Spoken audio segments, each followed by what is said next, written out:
본문 말씀으로 주여 그럴 수 있나이다 라는 제목으로 함께 말씀을 나누도록 하겠습니다. 우리 옆에 계신 분들에게 주님은 그럴 수 있습니다 라고 이야기해 주시기 바랍니다. 사실 베드로가 주여 그럴 수 없나이다 라고 이야기하는 장면이 10장에 있습니다. 주여 그럴 수 없나이다. 과연 주님께 그럴 수 없는 일, 불가능한 일, 주님께서 하시지 못하실 일이 있을까? 죄는 아니겠죠. 죄가 아닌 이상 주님께서 그럴 수 없는 일은 없습니다. 자, 지난주에는 그 10장 말씀을 함께 나누면서 성령께서 우리를 하나님 앞으로 이끄시고 또 하나님께서 우리를 받으셨음과 또 능력으로 함께 하심에 대한 믿음, 우리 안에 성령께서는 동일한 성령께서요 항상 우리를 하나님 앞으로 이끄시며 하나님께서 나를 받으셨다 뿐만 아니라 하나님께서 능력으로 나와 함께 하신다라는 사실을 믿을 수 있는 믿음 우리에게 주십니다. 지금 이 순간에도 우리 안에 성령께서는 우리에게 그와 같은 믿음을 주시는 줄 확신하시기 바랍니다. 성령의 역사, 성령께서는요 우리에게 많은 일들을 하시는데 대표적인 것이 믿음에 관한 것들이죠. 성령님이 하시는 일들을 크게는 둘로 나눈다고 말씀드렸죠. 성령의 열매와 성령의 은사.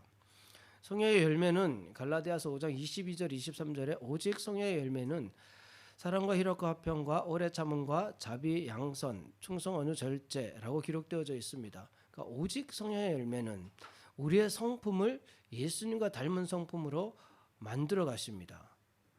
예수님처럼 사랑할 수 있도록, 예수님처럼 그 희락, 기쁨을 가지고, 예수님처럼 평안, 화평을 가지고, 예수님처럼 오래 참으면서, 예수님처럼 자비한 마음과 양선의 마음을 가지고 살아갈 수 있도록, 예수님처럼 충성하고 예수님처럼 온유하며 예수님처럼 절제된 삶을 살 수 있도록 성령께서는 우리 안에 역사하고 계시죠. 성령의 열매를 맺으면 우리의 성품이 점점 예수님을 닮아가게 됩니다. 그러니까 모든 성도들이 사실 가장 우선적으로 사모해야 할 것이 이 성령의 열매죠. 성령이 충만하게 역사하셔서 참 내가 하는 행동들과 말과 모든 것들이 예수님을 닮아갈 수 있도록. 우리 옆에 계신 분을 한번 보세요. 예수님의 형상이 보이시나요? 예수님의 형상이, 예수님의 성품이 보이시나요? 야, 이분은 정말 예수님처럼 사랑하시는 분이야. 예수님처럼 늘 이렇게 기쁨이 있어. 예수님처럼 평안이 있어. 사실 우리 안에 성령께서 우리가 그런 성품을 가지고 살 수 있도록 이끄시거든요. 이게 드러나야 되는데 많은 분들이 이제 성령의 열매보다는 은사에 관심이 많습니다.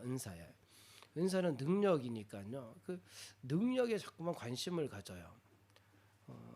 성령의 은사는 하나님께서 하나님의 뜻을 이루기 위해서 필요에 따라서 성도들에게 주시는 거예요. 필요에 따라서 우리가 상상하지 못할 만큼의 능력도 주십니다. 그렇다고 해서 모든 사람에게 주시는 것은 아니에요. 그러니까 필요치 않으면 또 안 주시는 겁니다. 이런 구분을 잘 해서 과연 나는 성령의 열매를 맺고 있는지, 그럼 지금 내가 사모해야 할 성령의 은사가 무엇인지, 그러니까 이 시대 지금 우리가 속해 있는 공동체 안에서 필요한 은사가 무엇일까, 그 은사를 사모하면서 하나님의 뜻을 이뤄나갈 수 있도록 해야겠죠. 근데 뭐 종종 열매와 은사가 구분하기 힘든 그런 것들도 있습니다. 사랑 같은 경우, 사랑은 성령의 열매일까 은사일까? 열매에도 사랑이 들어가지만 은사 안에도 사랑이 들어가요. 왜냐하면 고린도후서 12장에 보면 은사장이라고 하거든요. 여러 은사들을 기록해 놓고 너희들은 더 큰 은사를 사모해라. 13장에 사랑은 이렇게 나옵니다. 사랑은 가장 큰 은사는 사랑이다, 이런 의미거든요. 그러니까 이 사랑은 열매이기도 하면서 은사이기도 합니다. 성령께서 우리에게 그런 사랑, 예수님의 그 십자가의 사랑 마음을 주셔야 할 수 있는 거예요. 아무나 할 수 있는 것은 아닙니다. 믿음 같은 경우도 그래요. 믿음은 사실 열매인가 은사인가 이제 학자들에 따라서 믿음도 성령의 은사다라고 하는 분들이 있는가 하면 아니다. 믿음은 모든 사람들에게 주어져 있는 열매다라고 하는 분들도 있거든요. 사실 구원의 믿음은 모든 사람에게 주어지는 겁니다. 구원받는 믿음은 우리 모두가 가지고 있는 믿음이에요. 그런데 그 구원받은 성도들의 믿음은 각기 다 다르잖아요. 저와 여러분의 믿음은 다 동일하진 않습니다. 뭐 바울의 믿음과 저희 믿음은 다르겠죠. 그러니까 믿음은 각자에 맞게끔 또 주어져요. 그런 걸 보면 은사라고 주장하는 것도 뭐 틀리지는 않아요. 로마서 12장 3절에 각 사람에게 나누어 주신 믿음의 분량대로 지혜롭게 생각하라. 각 사람에게 믿음의 분량이 있다고 사도 바울이 이야기를 하죠. 그리고 고린도전서 12장 7절에 각 사람에게 성령을 나타내심은 유익하게 하려 하심이라. 어떤 사람에게는 성령으로 말미암아 지혜의 말씀을, 어떤 사람에게는 같은 성령을 따라 지식의 말씀을, 다른 사람에게는 같은 성령으로 믿음을. 이것을 보면 성령께서 어떤 사람에게는 지혜를 주시고 어떤 사람에게는 말씀에 대한 은사를 주시고 어떤 사람에게는 지식을, 어떤 사람에게는 믿음을, 또 어떤 사람에게는 한 성령으로 병 고치는 은사들, 병 고치는 은사도 주셔요. 어떤 사람에게는 능력 행함을, 어떤 사람에게는 예언함을, 말씀에 대한 깨달음이죠. 어떤 사람에게는 영들 분별함을, 어떤 사람에게는 각종 방언 말함을, 다양한 은사들을 주세요. 근데 11절에 이 모든 일은 같은 한 성령이 행하사 그의 뜻대로 각 사람에게 나누어 주시는 것이니라. 그의 뜻대로, 하나님께서 뭔가 이루실 뜻을 세워두시고 그 뜻을 이루시기 위해서 여러 사람들에게 각각 맞는 은사들을 주셔서 그 뜻을 이루어 가시는 거죠. 그래서 믿음도 그때 그 상황, 그러니까 한 사람이 늘 같은 믿음이 아닙니다. 그리고 공동체에 있는 사람들이 다 똑같은 믿음도 아니에요. 그런데 그 여러 믿음들이 합하여져서 하나님의 뜻을 이루어가는 것을 보면 믿음도 은사라고 할 수 있겠죠. 그리고 우리는 그 은사를 사모하는 마음이 있어야 합니다. 하나님, 저희에게도 더 큰 믿음을 주시옵소서, 이렇게 사모하는 마음이 있어야죠. 아브라함 같은 경우에도요. 아브라함이 어떻게 100세에 낳은 이삭을 번제로 드릴 수 있었을까? 번제로 드리면서 그냥 드린 것이 아니라 하나님께서 다시 살려주실 것이다 라는 그런 믿음으로 드렸거든요. 어떻게 그런 믿음을 가질 수 있었을까? 이거 아브라함이 갖는 믿음이 아니라 하나님께서 그 믿음을 주신 거예요. 하나님께서 주시지 않으면 그럴 수 없습니다. 어떻게 당시에 아브라함이 뭐 지금까지 누가 죽었다 살아났다는 말을 들어본 적도 없고 그런 일이 일어난 적도 없는데 하나님이 살리실 거야, 막 이런 생각을 하게 된 거예요. 이 마음이 이제 하나님께서 아브라함에게 주신 거예요. 하나님이라면, 그러니까 아브라함이 초기에 아마 하나님께서 일찍 이삭을 낳고 그래서 이삭을 번제로 드리라 그랬으면 아브라함은 안 했을 거예요. 순종 안 했을 거예요. 그런데 하나님께서 여러 상황들을 겪으면서 정말 100세 때 하나님께서 그 약속의 아들 주시는 것도 경험하고 그러면서 아브라함의 믿음을 하나님께서 키워가신 거예요. 히브리서 11장 17절에 아브라함은 시험을 받을 때 믿음으로 이삭을 드렸으니 그는 약속들을 받은 자로 돼 그 외아들을 드렸느니라. 19절에 그가 하나님이 능히 이삭을 죽은 자 가운데서 다시 살리실 줄로 생각한지라. 그러니까 이 생각을 누가 줬겠냐는 거죠. 누가 이 생각을, 하나님께서 아브라함의 그 생각을 주신 거야. 하나님이라면 저와 여러분 안에요, 성령께서 그런 마음을, 생각을 주실 때가 있어요. 하나님이라면 하시지라는 이런 마음, 이것이요 내가 갖는 마음이 아닙니다. 우리 안에 성령께서 주시는 마음이에요. 그 마음을 주실 때는 하나님께서 뭔가 이루실 뜻이 있구나, 이걸 확신하시면 돼요. 자, 저와 여러분에게도 같은 성령이 계십니다. 우리 안에도 동일한 성령이 계시고 그 성령께서 우리의 마음과 생각을 주관하시면서 하나님께서 나를 통해서 뭔가 이루시려고 자꾸만 그런 기대하는 마음, 소망하는 마음들을 우리 안에 주세요. 그럴 때 우리는 그럴 때 그 마음을 제한하지 말고 하나님 주신 마음을 확신하면 그 환경을 극복해서 하나님의 능력을 경험할 수 있게 되죠. 근데 우리는 그런 경험을 살아오면서 믿음의 경험들을 하면서 살아왔고 지금 살아가고 있습니다. 반드시 있어요. 그런 믿음의 경험들이. 아니 나는 살면서 예수님 믿고 살아오면서 내가 정말 하나님이 나와 함께 하시고 역사하시는 것을 한 번도 경험해 본 적이 없습니다. 그런 분 계세요? 아무리 생각해도 그런 경험이 없는데요. 사실 그런 분이 여기 있을 리가 없죠. 있을 리가 없죠. 분명히 있어요. 분명하고 명확하게 성령께서는 우리 안에서 역사하고 계시거든요. 자꾸 우리는 그 사건들을 잊어먹어요. 우리 안에 성령께서 항상 우리 안에서 하나님의 뜻을 이루시고자 역사하고 계시다는 사실을 꼭 기억하시기 바랍니다. 오늘 본문 내용이 하나님께서 베드로를 통하여서 성령님께서 베드로를 통하여서 이루시는 일들을 두 가지 사건을 기록하고 있습니다. 그 룻다에 있는 애니야 8년 동안 중풍병을 앓고 있던 애니야가 낫게 되는 것, 그리고 욥바의 다비다 여제자 다비다가 죽었는데 다시 살아나는 사건이 오늘 본문에 기록되어져 있죠. 근데 이 사건이 갖는 각 사건이 주는 메시지도 있고 이 9장 32절에서 11장 18절까지가 베드로를 통한 역사거든요. 이 전체가 주는 메시지도 있습니다.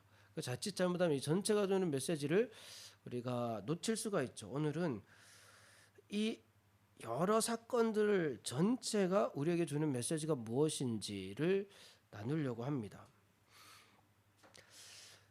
32절에서 43절까지는 몇 가지 은사를 우리가 발견할 수 있습니다.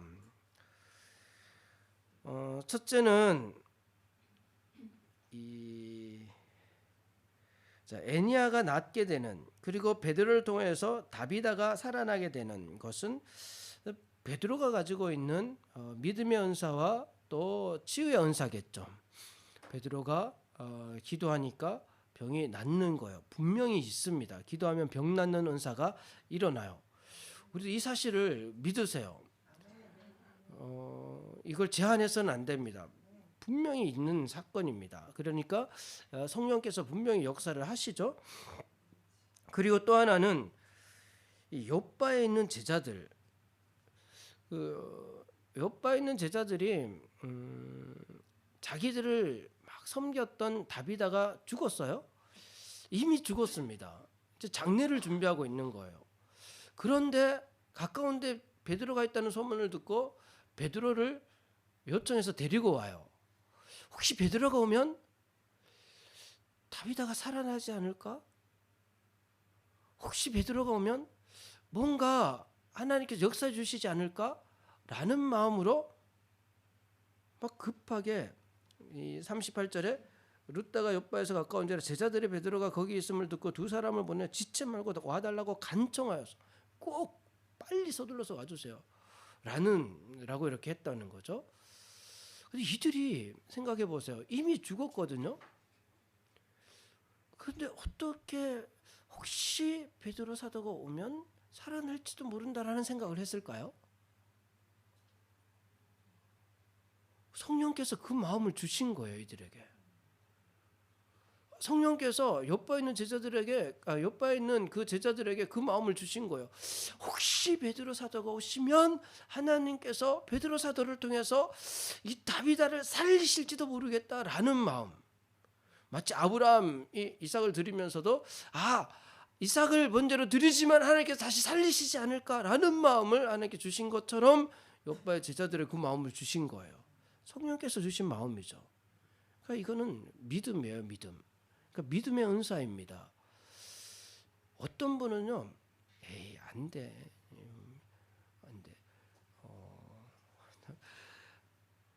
예전에 한번 어떤 교회 목사님이 만난 적이 있습니다. 목사님 만나서 그 아주 오래된 교회에서 여러 가지 어려움들이 많았던 교회에 이제 와서 이제 사역하고 계시는, 사역한 지 한 6, 7년 되신 것 같아요.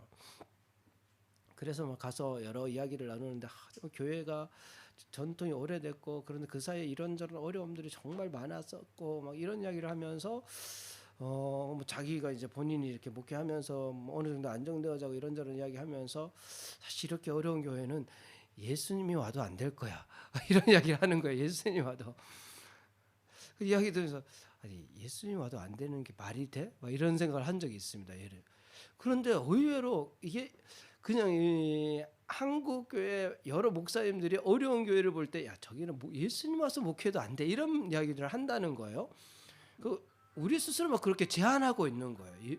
예수님 오시는데 안 될 일이 어디 있겠습니까? 근데 가만히 보면요, 우리 개인의 삶 속에서도 야 이건 안 될 거야, 막 이런 생각을 먼저 하는. 야, 그렇게 안 하시 그런 일은 일어나지 않을 거야라고 생각해 버리는 사람들이 있죠. 그런데 욥바의 제자들은 사실 그 당시에 뭐 죽은 사람이 살아났다 이건 상상도 못할 일인데 혹시 베드로 사도가 오면 그럴 수 있겠다라는 믿음을 가진 거예요.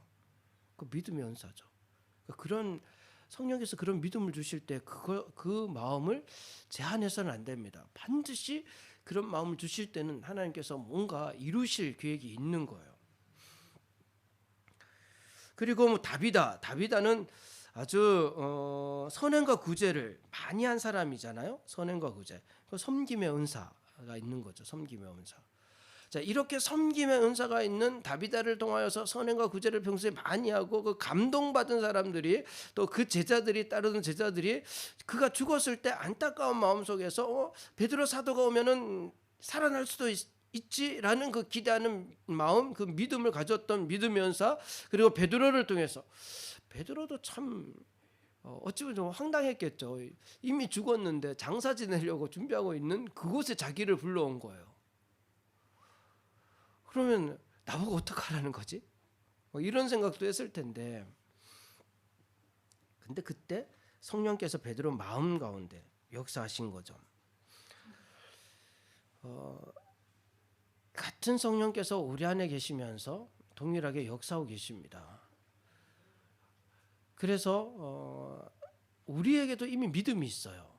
우리에게 이미 믿음이 있습니다. 예수 그리스도를 믿고 구원받은 모든 성도들에게는 구원의 믿음이 있을 뿐만 아니라 우리 안에 성령께서, 지난주에 나눴잖아요. 같은 성령께서 우리에게 우리의 마음과 생각을 다스리시면서 우리에게 주시는 그 믿음들이 있는 거예요. 근데 너무나 많은 사람들이 그것을 막 제한해버려서 사실 그 역사들을 경험해보지 못합니다. 저와 여러분이 이미 우리 안에 성령이 계시고 우리에게 믿음을 주신다는 사실을 아시고 그 성령께서 우리에게 그런 마음을 주실 때 그것을 제한하지 않는 은혜가 있기를 바랍니다. 스스로 제한해서는 안 돼요. 오늘 본문을 통해서 첫째 나누고 싶은 것은요, 스스로 제한하지 말라는 겁니다. 자, 베드로가 그 몇 명이, 2명이 와서 자기에게 간절히 요청하니까 욥바로 갔어요. 욥바에 가니까 이미 다비다가 죽어서 누워 있습니다. 이제 장사 지낼 준비를 하고 있습니다.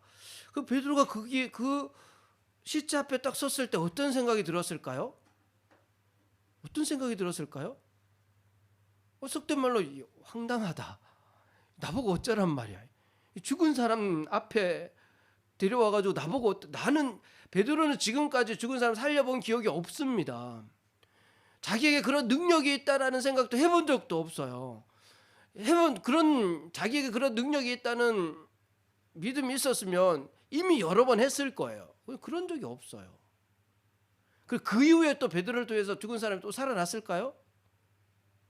한번 해보니까 잘 되네 해서 뭐 다음에 옆집에 가서 또 살리고 옆집에 가서 또 살리고 그러지 않잖아요. 베드로 인생에 딱 한 번 일어난 사건이거든요. 베드로 인생에 딱 한 번 일어난 사건이라는 것은, 그건 베드로는 인간적으로는 있을 수 없는 일, 베드로 스스로가 그런 믿음을 가진 것이 아니에요. 그 섰는데 그때 마침 성령께서 베드로 안에서 역사하신 거예요. 성령께서 베드로에게 한 사건을 떠올리게 하셔요. 예수님과 함께 경험했던 사건. 마가복음 5장 36절에 예수께서 그 하는 말을 곁에서 들으시고 회당장에게 이르시되, 그 가버나움에 있는 회당의 회당장 딸이 야이로의 딸이 죽습니다. 죽었는데 예수님께서 마침 거기 계셨죠. 그곳에 가셨죠. 사실 죽기 직전에이라서 이제 회당장이 예수님을 모시러 갔는데 좀 지체돼서 오니까 이미 죽어 있는 거예요. 이미 죽어 있는 거. 그러니까 이제 거기에 있던 모든 사람들이 이미 죽었으니까 포기하고 있었겠죠. 그런데 예수님께서 그 회당장에게 이야기합니다. 두려워하지 말고 믿기만 하라 하시고, 두려워하지 말고 믿기만 하라 하시고, 베드로와 야고보의 형제 요한 외에 아무도 따라옴을 허락하지 아니하시고 41절에 그 아이의 손을 잡고 이르시되 달리다고 하시니 번역하면 곧 내가 내게 말하노니 소녀야 일어나라 하심이라. 소녀가 곧 일어나서 걸으니. 아마도 예수님께서는 이때를, 이 다비다를 위해서 베드로에게 이 사건을 직접 보여주신 듯해요. 그러니까 베드로는 성령께서 이 사건을 기억하도록 하시니까, 그렇지, 그때 예수님께서 야이로에게 두려워하지 말고 믿기만 하라, 그리고 소녀야 일어나라, 예수님께 선포하시니 살아났지.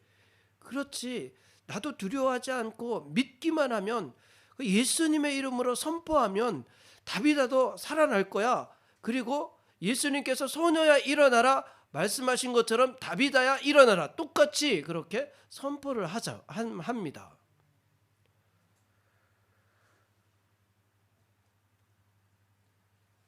저와 여러분이 두려워하지 않고 예수 그리스도를 믿기만 하면 주님께서 반드시 역사해 주세요.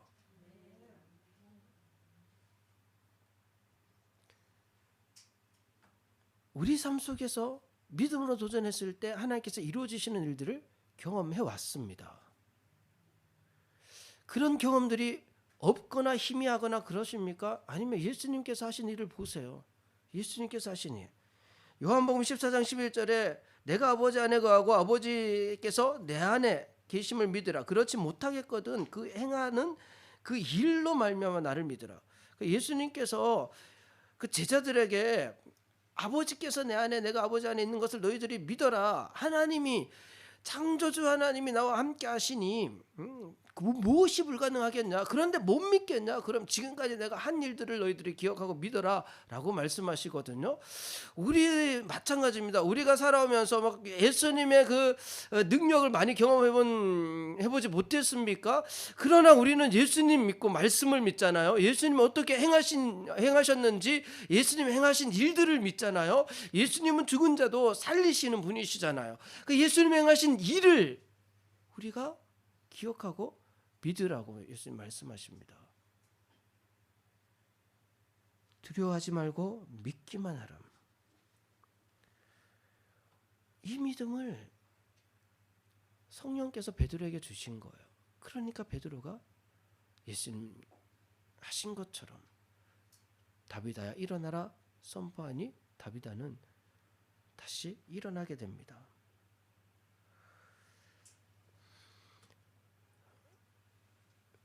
여기까지 베드로 안에 성령께서요, 베드로의 믿음을 점점 키워가는 과정들을 볼 수가 있습니다. 지금까지의 베드로의 삶을 잘 보세요. 그 오순절 이후에 성령이 임한 다음 베드로가 이제 성령이 충만하니까 처음 어떤 일을 합니까? 예수님에 대해서 막 증거할 때, 그죠? 그 미문에 앉아 있던, 나면서 걷지 못했던 그 40년 된 안진병이가 일어나는 역사가 일어났잖아요. 거기는 예루살렘입니다. 성전이 가까운 곳이에요. 유대 땅입니다.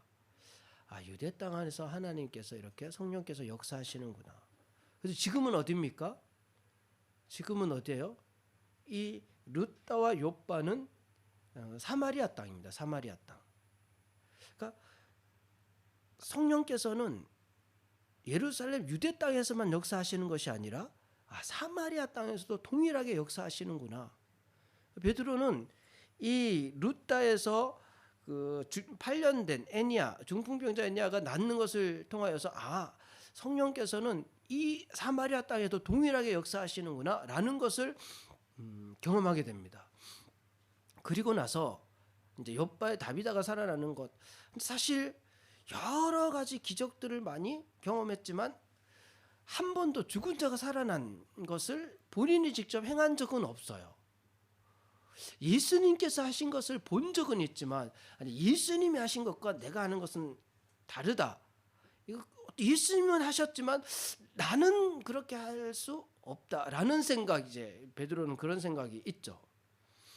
그러니까 이게 인간적으로 그러잖아요. 우리 성도분들이 바울이니까 그러지, 다윗이니까 그러지, 아브라함이니까 그러지, 목사님이니까 그러시죠. 저는 목사가 헌신자가 아니니까. 그런 생각 해보신 적 있으십니까? 없으십니까? 있어요? 없어요? 없는 것처럼 그렇게 저를 보기 다 있으시잖아요. 저도 그런 적이 있습니다. 저도 그 목사님은 유명하신 목사님이니까 그러지, 그분은 아니면 막 그 성령의 은사가 있으니까 그러지. 그러니까 인간적인 사고로 제한하고 있던 베드로는요, 그 인간적인 사고로 자신을 제한하고 있었어요. 그런데 다비다 사건을 통해서 아니야, 성령이 내 안에 계시면 예수님이 하신 일 나도 할 수 있어 라는, 이제는 그 인식의 한계를 극복하게 됩니다. 인식의 한계를. 요한복음 14장 12절에 내가 진실로 진실로 너희에게 이르노니 나를 믿는 자는 내가 하는 일을 그도 할 것이요 또한 그보다 큰 일도 하리니 이는 내가 아버지께로 감이라. 내 이름으로 무엇이든지 내게 구하면 내가 행하리라. 예수님께서 말씀해 주셨어요. 예수님께서 제자들에게 말씀하셨어요. 나를 믿는 자는 내가 하는 일도 그도 할 것이요 또한 그보다 큰 일도. 예수님께서 분명히 그렇게 말씀하셨거든요. 이 말씀이 믿어지는 은혜가 저와 여러분에 있기를 바랍니다. 이제는 제한하면 안 돼. 우리 스스로 제한해서는 안 됩니다. 성령께서 우리에게 어떤 마음을 주실 때 나는 안 돼. 나는 헌신자가 아니야. 나는 그만한 믿음이 아니야. 나는 다른 분은 뭐 그렇게 할지 모르지만 나는 안 될 거야. 이것은요, 스스로를 제한하는 겁니다. 우리 안에 같은 성령이 계시면서 성령께서 그런 마음을 주신다면 이미 하나님께서 뭔가 뜻하신 바가 있는 거예요. 우리를 통해서 이루시고자 하나님께 이미 작정하신 겁니다. 그러니까 이제는 그 사실을 우리가 확신하면서 믿으면서 도전할 수 있어야겠죠. 히브리서 11장 1절에 믿음은 바라는 것들의 실상이라고 했습니다.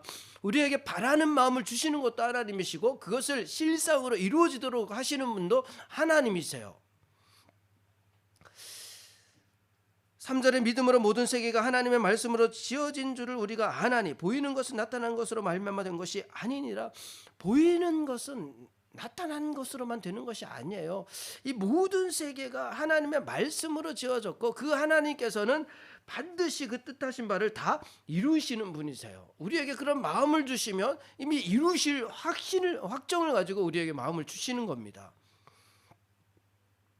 6절에 믿음이 없이는 하나님을 기쁘시게 하지 못하나니 하나님께 나가는 자는 반드시 그가 계신 것과 또한 그가 자기를 찾는 자들에게 상 주시는 심을 믿어야 할지니라. 반드시 상 주신다라는 말은요, 하나님의 뜻을 이루신다는 거예요. 하나님의 뜻을. 하나님을 사랑하는 자, 그 뜻대로 부르심을 입은 자들에게는 모든 것을 합력하여 선을 이루신다. 반드시 하나님 선한 뜻을 이루신다는 겁니다. 이 사실을 믿는 저와 여러분이 되기를 바라요. 그래서 성령께서 우리 안에 어떤 그 기대하는 마음과 소망하는 마음을 주시면 그걸 안 될 거야 이런 생각해서는 안 돼요. 스스로 제한해서는 안 됩니다. 이런 마음을 주신다면 하나님께 정말 뭔가 이뤄 가시겠구나 라는 믿음으로 도전할 수 있는 저와 여러분이 되기를 바랍니다. 그럴 때 한 가지 우리가 좀 조심해야 되는 것이 그렇게 하나님께서 이루실 일들을 기대하면서 그 믿음의 은사를 사모하면서 간절히 이제 구하는 것은 좋은데 그 은사에 너무 빠져서는 안 돼요. 어떤 되어지는 일에 너무 집착해서는 안 됩니다. 하나님께서 우리에게 그 은사를 주신 목적, 그러니까 믿음을 주신 목적, 하나님께서 우리에게 그런 마음을 주신 목적이 분명 목적이 있어요. 그 목적이 있는데 그 현상에 빠지게 되면 어느새 목적을 잃어버리게 돼요. 막 은사를 사모하고 막 치유의 은사를 막 경험하기도 하고, 근데 막 거기에 빠져버리면 그 하나님께서 치유케 하신 데는 그 치유 자체의 목적이 있는 것이 아니에요. 병 낫는 것 그 자체의 목적이 있는 것이 아닙니다. 오늘 본문을 보시면 32절부터 35절까지 그 애니아가 낫는데 35절에 룻다와 사론에 사는 사람들이 다 그를 보고 주께로 돌아오니라. 사실 최종 목적은 그 지역의 많은 사람들이 예수를 믿게 하는 것이 목적이에요. 그리고 42절에도 온 요파 사람이 알고 많은 사람이 주를 믿더라. 다비다가 살아나는 것도 목적이 살아나는 그 자체의 목적이 아니라 그 지역의 많은 사람들이 예수를 믿게 하는 것이 목적이었습니다. 그러니까 믿음으로 하나님께서 역사하실 때 그 일이 목적이 아니라 그것을 통하여서 하나님께서 우리 주변에 있는 많은 사람들이 예수님을 믿게 하기 위한 거예요. 그것이 목적입니다. 그 목적을 잃어버리게 되면 막 은사만 어떤 능력만 쫓아다니게 되는데 그러다가 사실은 목적으로부터 멀어지게 되는 경우들도 많이 보게 되죠.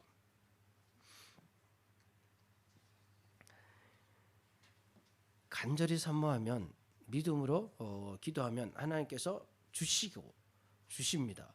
그런데 여기에 집착해서는 안 되는 것이 주실 수 있고 때로는 사실 안 주실 때도 있어요. 안 주실 때도. 그게 나에게 유익하지 않을 때는 주시지 않죠. 그리고 다른 것을 주실 때도 있습니다. 다른 것을. 그 문제를 극복할 수 있는 믿음을 주신다든지 다른 것을 주실 때도 있어요. 그러니까 그 어떤 능력이라든지 은사, 어떤 사건 그런 것에 집착하거나 거기에 빠져서는 안 돼요. 그렇게 집착하고 빠지는 것은 사실은 하나님의 뜻이 아니라 욕심입니다. 욕심. 그러니까 야고보서 4장 3절에 구하여도 받지 못함은 정욕으로 쓰려고 잘못 구하기 때문이라.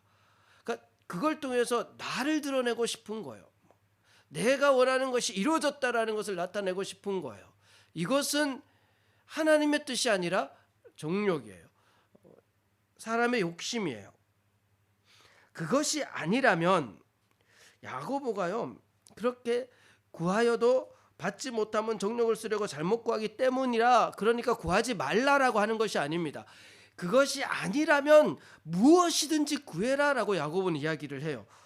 4장 5절에 너희는 하나님이 우리 속에 거하게 하신 성령이 시기하기까지 사모한다 하신 말씀을 헛된 줄로 생각하느냐? 이 말씀은 성령조차도 시기할 정도로 그렇게 간절히 사모하라는 겁니다. 성령께서도 시기할 정도로 그렇게 막 예를 들면 하나님께서 아니 너가 그것까지, 다윗이 그런 마음이었죠. 성전을 짓고자 하는 마음. 하나님 그거 보시면서 와, 너가 참 기특하다. 어떻게 그런 아무도 생각하지 못해 그것까지 너가 생각하냐? 내가 너를 정말 축복하겠다 이렇게 말씀하시거든요. 그러니까 성령이 시기하기까지 사모한다. 그러니까 우리는요 이게 욕심이 아니면 자기 뜻을 이루려고 하는 것이 아니고 정말 하나님 뜻대로라면 정말 성령께서 시기하시기 정도까지 그렇게 간절히 사모할 수 있어야 합니다. 그래서 더 큰 능력도 사모하시고 믿음도 사모하는 저와 여러분이 되기를 바랍니다. 우리가 두 마음만 품지 않으면 하나님께서는 반드시 우리에게 가장 좋은 것으로 주시죠. 심지어는 예수님께서 행하신 일 그보다 더 큰 일까지도 하신다고 말씀하셨으니까요. 저와 여러분이 더 큰 은사와 은혜와 또 믿음을 사모하는 은혜가 있기를 바랍니다. 자, 그렇게 지금 베드로 안에 성령께서 베드로의 믿음의 분량을 점점 키워가세요. 예루살렘에서 능력을 행하도록, 사마리아에서 능력을 행하도록, 그 다음에 사람의 인식 그 사고까지 다 극복하는, 초월해서 죽은 자도 살아날 수, 예수님이 능히 그것 죽은 자도 살아나게끔 할 수 있다라는 그런 믿음까지 가지게 된 거예요. 그러면 베드로가 이제 온전한 믿음이라고 할 수 있나? 우리 안에 성령께서는 우리가 온전한 믿음으로 살아가기를 원하십니다. 죽은 자도 살아나게 한 베드로가 아직까지 한 가지 한계를 가지고 있어요. 그것이 이제 43절 보시면, 43절에 베드로가 요빠에 여러 날 있어 시몬이라는 무두장의 집에 머무니라. 갑자기 누가가 이 내용을 기록한 데는 이유가 있습니다. 사실 43절 없이 42절로 마무리되어지고, 온 요빠 사람들이 알고 많은 사람이 주를 믿더라. 그리고 이제 고넬료 이야기로 넘어가면 되는데, 이 43절을 기록한 데는 누가가 어떤 이유를 가지고 이 내용을 기록을 하죠. 그것이 뭐냐면 베드로가 성령 안에서 극복한 것이 있는가 하면 여전히 한계에 놓여 있는 면도 있습니다. 아직까지 극복하지 못한 문제도 가지고 있어요. 그게 뭐냐 하면, 자, 이 무두장이는 피장이라고도 하죠. 이 가죽을 세공하는 일을 합니다. 유대 사회에서는 가장 천대받는 사람이었어요. 왜냐하면 구약에 따르면 그 죽은 시체를 만지는 일을 부정한 일로 여겼거든요. 근데 가죽을 세공하려면은 동물들을 죽여서 가죽을 벗겨야 되잖아요. 그리고 뿐만 아니라 그걸 가공하는 중에요, 여러 악취들이 나기도 하고, 그걸 또 가죽을 여러 번 씻고 막 이런 과정들을 거쳐야 돼요. 물도 많이 필요하고. 그래서 유대 사람들은요, 그 무두장이가 그 동네 안에서 사는 것을 원치 않았어요. 부정한 사람에다가 불결하고 악취도 많이 나고 뭐 여러 가지 상황에서, 그래서 동네에서 좀 떨어진 해변가 이런 곳에서 이제 지내야 했고요. 그 당시 기록을 보면 이 무두장이는 유대 사회에서 가장 천대받는 그런 사람 중에 한 사람이었습니다. 심지어는 이제 무두장이라는 직업이라는 것만으로도 이혼 사유가 됐어요. 당시에는. 알고 내가 누가 결혼하려고 하는데 이 사람의 직업이 무두장이다라는 사실을 알고 결혼하잖아요. 알고 결혼했더라도 같이 살아보니까 도저히 무두장이라는 못 살겠어 하면은 무조건 이혼해줘야 되는, 그 정도로 이제 천대받던 직업 중에 하나가 무두장이에요. 근데 베드로가 무두장의 집에서 머물거든요. 이게 중요해요. 왜 베드로가 무두장의 집에서 머물렀을까? 다비다 집에서 머물러야 되지 않나요? 다비다는 좀 여유 있는 부유한 사람입니다. 그래서 많은 사람들을 도울 수 있었거든요. 이 속옷과 겉옷을 만들려면 돈이 많이 필요해요. 특히 속옷은 좋은 재질로 만들어야 하기 때문에 재정적인 여유가 없으면 못해요. 많은 사람들을 그렇게 구제하기 위해서는 재정적인 여유가 있는 사람이라는 것을 알 수 있죠. 그리고 많은 사람들로부터 존경도 받죠. 그러니까 다비다, 거기도 죽었다가 살아난 다비다가 베드로의 베드로 사도님, 우리 다락방 제일 좋은 햇볕이 잘 드는 선선한 그 다락방을 내어드릴 테니 거기서 좀 지내시죠 했겠습니까? 하지 않았겠습니까? 당연히 했겠죠. 당연히. 그런데 베드로는 다비다의 집에 가지 않고 그 유대인들이 천대하는 무두장인 시몬의 집에서 머물렀단 말이에요. 여기서 이제 베드로가 극복한 것은 신분의 차이는 극복했죠. 신분의 차이는 극복을 한 겁니다. 가난해도 예수님께서 참 소외되고 죄인들 그리고 또 약한 자들 속에서 함께 하셨으니까 베드로도 예수님처럼. 근데 문제는 시몬이라는 이름은 히브리식 이름입니다. 응답하다, 이제 들으셨다라는 의미를 가지죠. 그러니까 디아스포라 유대인입니다. 시몬은. 다비다라는 말은 아람어예요. 아람어. 그리고 도르가라고도 하는데 이 도르가는 헬라어입니다. 헬라어. 이것으로 봤을 때 다비다는 유대인일까요? 아닐까요? 유대인이 아닐 가능성이 많아요. 아니. 그리고 베드로 마음 가운데는 나는 유대인인데 이방인 집에서 같이 지낸다? 이것은 부정한 일이 되는 거죠. 그래서 10장에 하나님께서 환상을 보여주실 때 베드로가 뭐라고 이야기합니까? 주여 그럴 수 없나이다. 주여 그럴 수 없나이다. 제가 부정한 것을 먹을 수는 없습니다. 제가 부정한 이방인 집에 가서 살 수는 없습니다. 내가 성령께서 인도하셔서 정말 그 마음을 주셔서 다비다가 살아나는 역사를 그런 기적을 일으키긴 했지만 내가 그 집에 가서 지내는 거 머무는 것은 그 유대인이 어떻게 이방인 집에서 머무를 수 있겠습니까? 차라리 무두장이라 할지라도 시몬 같은 유대인 집에 가서 좀 머무는 게 낫겠습니다. 그러니까 이 43절 안에는 베드로가 정말 극복한 것이 있는가 하면 여전히 한계, 유대인이라는 그 한계, 극복하지 못한 문제도 있었어요. 그 문제를 언제 해결하십니까? 10장에서 고넬료 사건을 통해서 해결하시는 거예요. 고넬료 사건이 주는 메시지가 참 많습니다. 결국 고넬료 사건을 경험하면서 베드로는 주여 그럴 수 없나이다 했던 베드로가 어떻게 됩니까? 11장 17절에 그런즉 하나님이 우리가 주 예수 그리스도를 믿을 때 주신 것과 같은 선물을 그들에게 주셨으니 내가 누구이기에 하나님을 능히 맡겠느냐? 내가 누구이기에? 이제는 하나님이 하신다 하면 누가 그것을 막을 수 있겠냐? 누가 무엇으로 그것을 제한할 수 있겠냐? 하나님이 하신다면 하나님 주여 그럴 수 없나이다가 아니라 주여 그럴 수 있나이다. 주님께서 원하시면 뭐든지 다 이루어질 수 있습니다. 유대인, 이방인 이런 한계 아니면은 뭐 지역적인 한계 아니면은 인간적인 사고의 한계 그 모든 환경들을 다 극복하고 주님이라면 모든 것이 능합니다. 주여 그럴 수 있나이다. 이것이 베드로의 온전한 믿음이죠. 온전한 믿음. 그러니까 여기까지 성령께서요 베드로의 믿음을 온전하게 세워가세요. 저와 여러분 안에 같은 성령께서 계십니다. 우리의 믿음을 온전하게 세워가세요. 우리는 예수님 믿지만 여전히 스스로가 제한하는 여러 가지 일들이 있습니다. 이 문제는 해결이 안 될 거야. 아니 나는 아니야. 내 믿음은 아직 거기까지 아닌데 거기까지 하나님께서 하시지 않을 것 같아.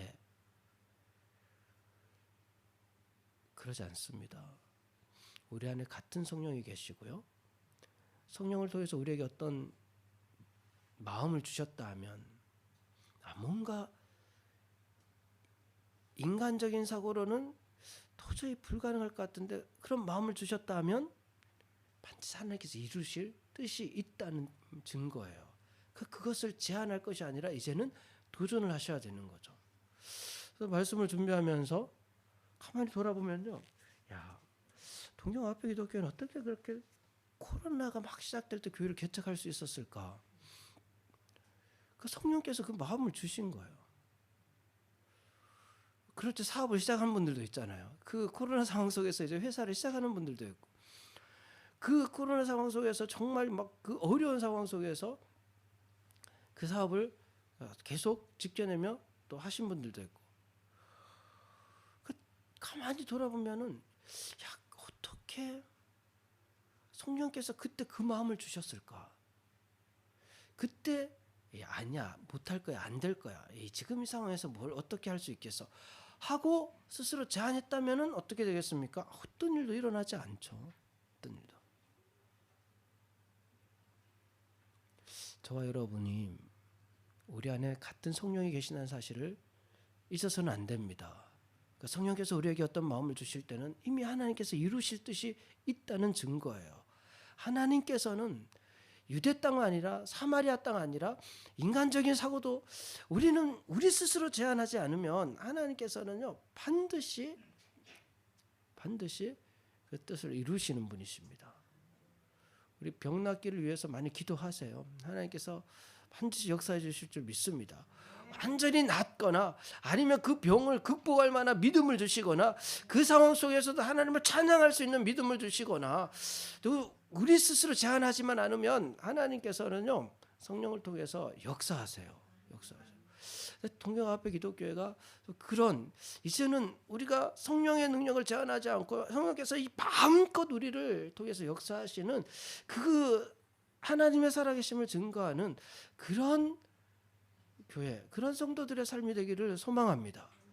우리 청년들도요, 막 하나님 안에서 기대와 소망을 가지세요. 하나님, 사모하셔야 돼요. 하나님, 나에게 또 그런 소망하는 마음 주시고, 하나님 이루실 일이 뭔지, 내 안에서 그런 좀 기대하는 마음, 하나님께서 정말 나는 연약하지만 나를 통해서 혹시 그 일을 이루시려고 하시는 것이 아닐까, 막 그런 마음 주시면, 막 그 믿음, 확신을 가지고, 그래, 하나님 하시겠지 하면서 도전할 수 있는 마음.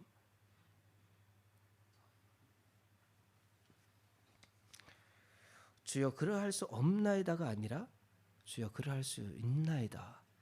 주님 하실 수 있습니다. 주님 하실 수 있어요. 그 믿음으로 사는 저와 여러분이 되기를 바랍니다. 하나님 아버지, 오늘도 사도행전 말씀을 함께 나눕니다. 우리 안에 성령을 보내주시면 감사드립니다. 성령께서 우리와 함께 하시면 주님께서 행하신 일, 그보다 더 큰 일도 하리라고 주님께서 이미 말씀해 주셨는데 우리 스스로 혹시 제한하는 어떤 것들이 있다면 우리의 믿음 없음을 용서하여 주시고 이제는 믿음으로 도전하는 삶이 되게 하여 주시옵소서. 주여 그러할 수 없나이다가 아니라 주여 그러할 수 있나이다. 주님이라면 뭐든지 할 수 있습니다. 무엇으로 주님을 제한할 수 있겠습니까? 주님께서는 나를 통하여서 뜻하신 바를 다 이루실 줄로 믿습니다. 그 믿음으로 사는 동경합회 기독교의 모든 성도들 될 수 있도록 인도하여 주시옵소서. 감사드리며 모든 것을 예수님의 이름으로 기도드립니다. 아멘.